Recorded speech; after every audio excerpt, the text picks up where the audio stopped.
Hello everyone and welcome back to the Great Book of Grudges. My name is Nathan and we're back with another Total War Warhammer 2 video. Recently we spoke about the possibility of a Skaven vs Dwarf DLC for Total War Warhammer 2 in an effort to introduce the dwarfs into the Eye of the Vortex campaign. While nothing has been confirmed, I couldn't help but not come up with my own concept for a possible DLC.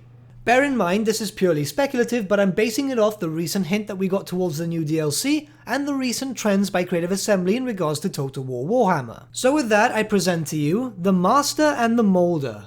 So without further ado, let's begin. The Skaven and the Dwarves have a very long-standing history with each other, many countless wars throughout many years, and untold numbers lost by both sides. Seeing as Total War Warhammer 2 is nearing the end of its life cycle, it's actually rather surprising that we've not seen a DLC focused on both these respective races' mutual hatred towards each other. So it's very possible that the last Lord pack for this game could feature this grudge match. We'll divide this video into two sections, one for the Skaven and one for the Dwarves, with each section covering the possible faction, legendary lord, possible lords, heroes and units, and then finally any new mechanics. Firstly, let's look towards the Skaven. The Skaven themselves are rather close to completion, but they lack one obvious choice in terms of a DLC faction, that of Clan Moulder. Clan Moulder is the only great clan out of the big four which is currently not included in the Total War Warhammer series. Like the other major clans, Clan Moulder is quite unique. Clan Pestilence is known for its plague, Clan Eshin is known for its assassins, Clan Scryer is known for its technology, and Clan Moulder itself is known for the breeding and mutation of monsters.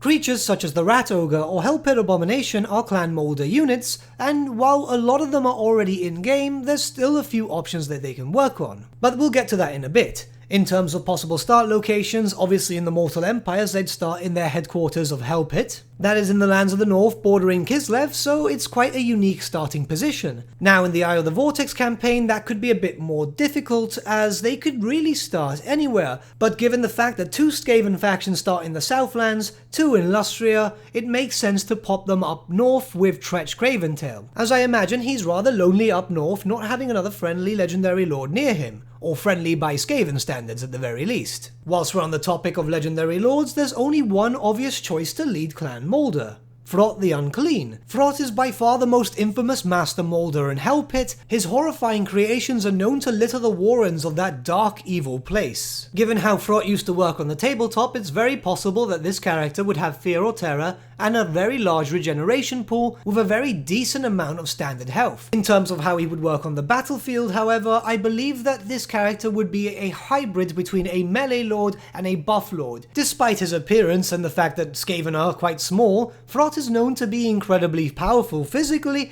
and has been known to pin down rat ogres with very little problem. In regards to his buffs, a lot of his skill points might revolve around buffing various monsters and mutations such as rat ogres, hellpits and any other possible units that may come in the future. We'll discuss some now very shortly. All in all, Throt's army should focus around monsters, especially if he's buffing them up, and he should be able to take a few decent punches, but nothing too great. The same could be said about the possible Lord and Hero choice, which are the Master Moulder and the Packmaster respectively. Essentially they would work exactly the same way as Throt the Unclean would, but at a much weaker rate. Despite the fact that they're both extremely similar, it is very possible that we'll get them both, seeing as we have both variants, Lords and Heroes, for the Skaven Assassins and for the Warlock Engineers. Obviously in the tabletop they weren't Lord and Hero choices, they were actually just units that were attached to Rat Ogres and Giant Rats, but it makes sense for them here to be Lord and Hero choices. In terms of a possible legendary hero choice, there is Squeal Gnawtooth. However, given the fact that he's very similar to the Packmasters, Master Moulder, and Throt himself, it's very likely that he'll get omitted altogether. It's unfortunate, but he's very similar to everything else. And don't worry guys, I am aware that there is a certain hyper-intelligent rat ogre, but I want to discuss him in the mechanics section. But now we'll look towards the possible unit choices. Seeing as this is Clan Moulder, all new units that could be implemented into the game during this DLC should focus around monsters and mutations. In truth, they're not that many units, but even then, we're not going to see the whole Clan Moulder list come into effect. So the possible unit list could be as follows. Firstly, the most obvious choice, Giant Rats. Yeah, they're weak, they're not really strong at all, but they're fast and they can swarm in very large numbers. They wouldn't be the most impressive units whatsoever, but it could be possible that we'll see two variants of Giant Rats. First the standard ones, and then maybe an upgraded version with poison attacks. They're low tier, and they should be. I mean, they didn't really even have a distinction in 8th edition, they weren't classified as core or anything, they were just there. But the giant rats to most Skaven players were rather iconic, so it would be kinda silly not to have them in there. Next up we look towards the wolf rats, which, yeah, it's a reskin. It's a reskin of the warhounds, the dire wolves, and the ice wolves, but in this case, a reskin is completely justified. They would play exactly the same way as their reskin counterparts, and to be honest, that's kinda what's needed for the Skaven at the moment. Just something very fast for a war machine hunter. The next choice would be a monstrous unit, seeing as we've already had one possible Forge World unit, why not a second too? The Broodmother is a very large unit who is very physically imposing on the battlefield. Recently we've been seeing more and more Forge World units being implemented into Total War Warhammer, so why not this one too? I mean, it looks amazing, doesn't it? And it would be really cool if we had something like this for the Skaven.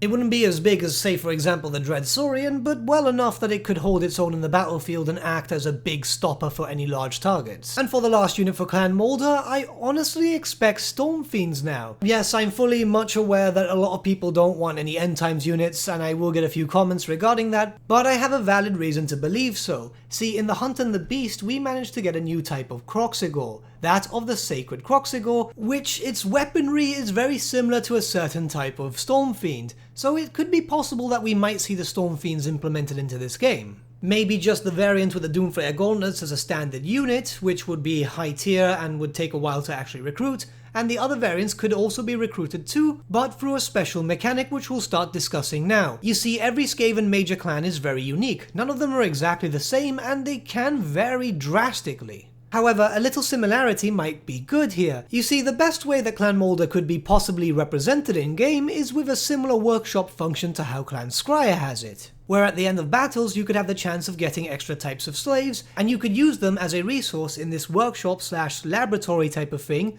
to create augmented rat ogres, different types of stormfiends, maybe special regiments of renown focused on purely monsters. And the more research that you do into this workshop/laboratory, the closer you'd get to being able to unlock a special, unique, legendary hero known as Gorich, which is a hyper-intelligent rat ogre. It's really a Chaos Warrior's brain implanted into an augmented rat ogre, but how cool is that?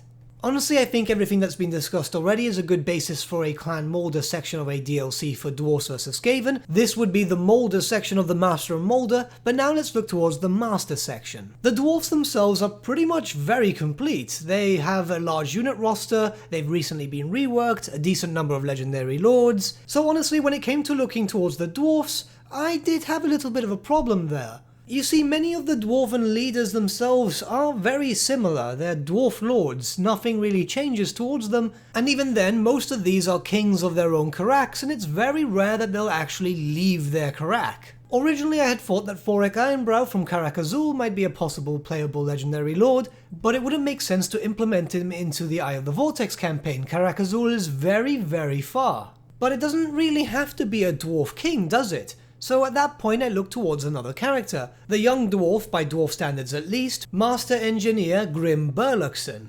A character such as this would be perfect for a DLC which would take him far away from the dwarven Karaks, considering the fact that he is a Master Engineer and he's not tied to a specific hold. Grim himself would also be a hybrid type legendary lord, being fairly good at close combat but much better in ranged weaponry and also in the buffing of war machines. Another possible choice for legendary lord could be Malachi Malkasen, who is a Slayer engineer. He's not classed as a master engineer though, but that could probably be retconned for Total War Warhammer. This is also another hybrid type character who would excel in melee combat, buffing of war machines, and also be able to do some decent range damage too. Both of these options seem best considering the fact that we currently have 3 dwarf holds in the Eye of the Vortex campaign, that of Karak Zorn, the Greybeard Prospectors, both of these 2 holds that are within the Lands of the Southlands, or the Spine of Sotek Dwarves, which is based in Lustria. So any of these 3 locations could easily be a starting position for any of those 2 legendary lords. In terms of any lords and hero choices, honestly they have practically everything, but it might be interesting if they could finally implement a Slayer lord, and that way people could field full Slayer armies. The same could also be said in regards to unit choices. Remember, the dwarves are pretty much almost complete here. especially when looking towards their 8th edition army book. However, there are some interesting choices which were in former editions and supplements too. The first one would be the War Wagon, which I assume in Total War Warhammer would act as a way to refill your ammunition for your ranged units and any of your artillery. Think of it as a highly mobile gunnery wight. Essentially it would work exactly the same way but be a unit choice instead of a hero. Another interesting choice would also be the Goblin Hewer, which acts as a line breaker. It would have some basic range, able to throw some axes at the enemy, but when it gets into close combat is when it really shines, being able to rip apart any enemies who unfortunately get stuck in front of it. A last choice would be just a reskin, which is a Dwarf Slayer, but instead of with additional hand weapons, with great weapons too.